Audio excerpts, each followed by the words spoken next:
Saudações tradicionalistas, esse é o Preparando o Festival, programa que está ensinando todos vocês sobre as modalidades que compõem o FENARTE. Agora em 2011 será a 11ª edição do Festival Nacional de Arte e Tradição. Vai ser aqui no Rio Grande do Sul, na cidade de Triunfo, no Parque Camboatá. Nós já conhecemos a modalidade de declamação que compõe a seção 4 do regulamento. Esse regulamento que a gente precisa conhecer para participar do FENARTE. Nessa mesma sessão tem também a modalidade de causo. Então hoje, para completar essa sessão dos artigos que compõem o regulamento, já conhecemos declamação e hoje vamos conhecer a modalidade de causo. Comigo aqui está o Albeni Carmo de Oliveira, que vai nos dar uma aula sobre essa modalidade e também de trova. Eu sei que o senhor participa também como trovador aí no Brasil inteiro. Já foi avaliador de outros estados desse festival, também aqui vencedor, na época quando era participante ainda, em Santa Cruz, do Enarte, pode ser do Mobral também? Não, em primeiro lugar, né? A gente veio dar uma aula, não, eu vim contar um caos para vocês hoje. Não, a gente veio transmitir um pouco o que a gente está.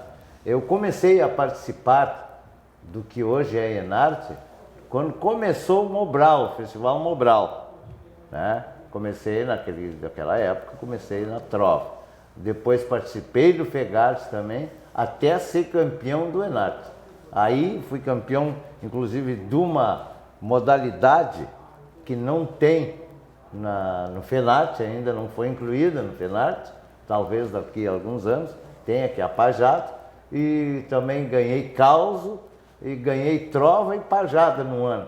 E aí fui convidado para participar da comissão técnica de avaliadores, e aí na trova agora, às vezes, né, por outras coisas, a gente gravou CDs também com trovas, e a gente tem viajado pelo Brasil todo, avaliando então esse esquisito. Eu faço parte da comissão técnica do MTG, de avaliadores das as expressões espontâneas, que é aquelas atividades individuais, que também compõem declamação, causo e trovas e pajada. E também pela CBTG já viajamos para diversos estados, também avaliando, né, essa modalidade causo, que às vezes as pessoas confundem causo com piada. Pega uma piadinha, ouve uma piada engraçada, bota uma roupinha nela meio diferente, né? Bota um lenço, uma bombacha, uma piada, né? E saem para contar. Não. Causo, por isso já se diz causo. Foi resgatada essa modalidade de causo. Por quê? Porque eu, na minha infância, cara, coisa que eu mais gostava era de ouvir a pionada em Roda do Fogo contando causos. E aqueles causos te deixavam em dúvida às vezes. Será que é verdade? Será que é mentira? Um sozinho tu ri, outros te deixavam assombrado, mas eram causos que ele contava e esses causos iam se transmitindo, né?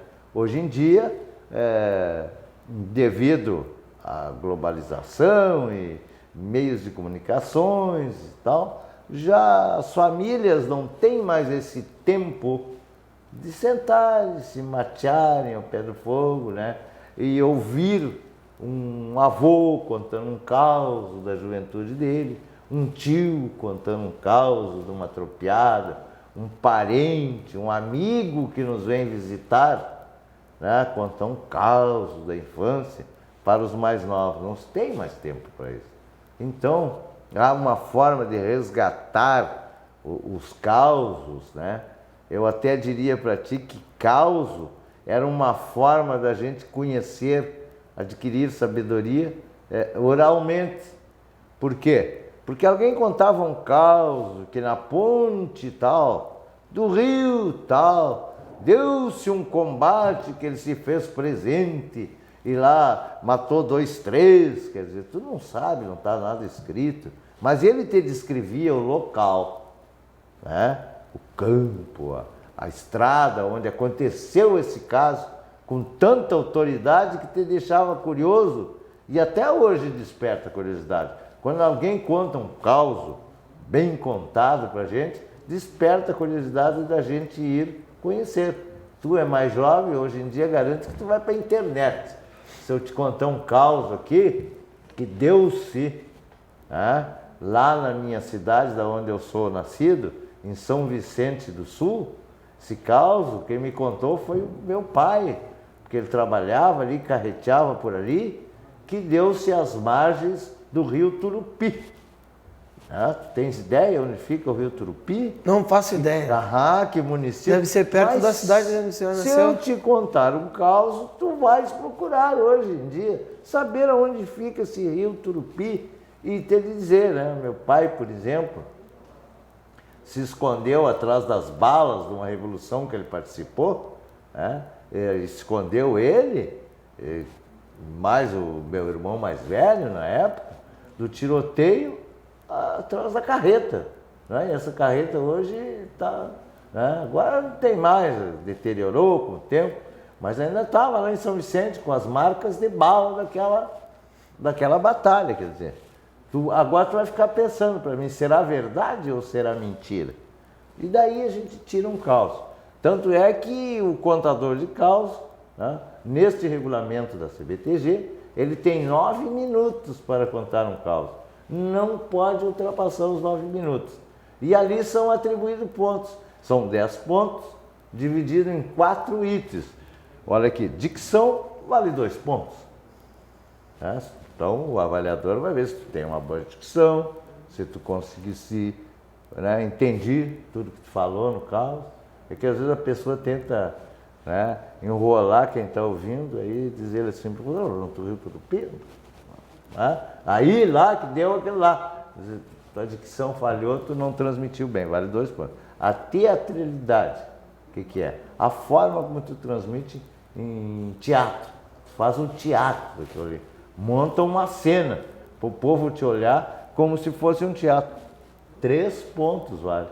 Então aí já foram 5 pontos. Tem aqui a qualidade do caos. O que está nessa qualidade, né? E atenção aos contadores de caos. Um caos bem contado, um caos que leva alguém a pensar o que pode fazer, o que deixaram de ser feito, o que aquilo ali a gente pode tirar de bom, né, de exemplo, para continuar a nossa trajetória, a nossa vida, ou não fazer para não causar problema nenhum, é uma qualidade do caos, um caos com boa qualidade. É avaliado também. A verossimilidade, isso aí é parecer verdadeiro. Né? Tu conta um caos de maneira que a pessoa tem que ficar pensando se aquilo aconteceu ou não aconteceu. São mais 2 pontos. Esse outro item que eu falei, a qualidade do caos são 3, são 10 pontos. Quer dizer, então não adianta a pessoa chega, às vezes vai contar um caos, não tem conteúdo nenhum. Como a gente já avaliou o caos de alguém que pega uma letra de música de alguém e transforma num caos e vai lá e conta. Mas o que tem? Ele pode até ter, né, alguma coisa para dizer assim, olha, isso aí não se pode fazer, ou deve-se fazer, mas não tem nada, não é verdadeiro o caos, ele já pegou, né, do outro. Nos regulamentos, a maioria fala também que pode ser inédito ou de outra pessoa. Pode chegar lá e dizer, eu vou contar um caos que o seu Albeni me contou. Agora, se por exemplo, o meu pai lá que você defendeu dos balaços, tu pode dizer, mas tu tem que dizer, não foi tu, senão tu corre o risco de alguém que agora ouviu aqui esse caso, chegar lá e dizer assim, não, mas para um pouquinho, ele está contando que o caos foi com ele e não é verdadeiro porque o outro já contou esse caos. Então sempre, aí também, né? Aí surgiu aquela velha história do sabia, me contaram. Então isso já prende a plateia. Me contaram e eu fui aprender, né? Que uma vez uma moça não tinha perfume, queria ir num baile e foi pegar, a mãe delas pegam as folhas de manjericão, moe e passa, né, no teu corpo, no teu cabelo, que tu vai sair bem perfumado. E saiu, a outra atrasada. Há uns tempos entrou a menina prendada no baile e tal, e ninguém parava por perto. Só que em vez de pegar no escuro, ela não conhecia, né, o tal de manjericão, pegou um pé de losna, que é um remédio para o fígado, tem um cheiro não agradável, e tomou um banho com aquilo. Agora tu imagina, correu com todo mundo no baile, foi todo mundo embora. E assim são casos, né, casos, pode pensar que é real ou não é. Tem aquele caso de alguém que apostou 10 cabeças de gado com alguém que ia terminar num baile sem brigar com ninguém, sem nada. No tempo das casinhas, ele foi lá e recuou para trás da casinha. Todo mundo queria ir na casinha, chegava, estava mais para trás, caía e não voltava mais para o baile. Quando o gaiteiro viu, não tinha mais ninguém dançando, e ele foi cobrar que não existia, sem briga, sem nada, terminou com o baile. Então é sempre bom tomar cuidado. Quando você ir contar um caos, preparar bem o caos, marcar num relógio, num cronômetro, quantos minutos deu, né? Convidar alguém da sua inteira confiança, para dizer como é que eu estou contando esse caos. E prepara um caso, né? Um caso verdadeiro. Dá para dar uma mentidinha, mas, né? Não vai dizer que matou 10, 15, 20, numa facada só matou mais, né? Tal coisa. E a verdade é essa, tá? Então, o caso é uma modalidade que deve estar sempre presente, até para resgatar. Isso aí, ó, é um caos.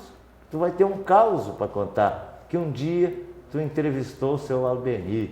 Tinha não sei quantas pessoas olhando a nossa, né, aqui a nossa entrevista. Quem poderá dizer que é verdade ou é mentira? Né? Então, tu pode preparar um caos aí, que tu veio do campo, chegou do campo atrasado.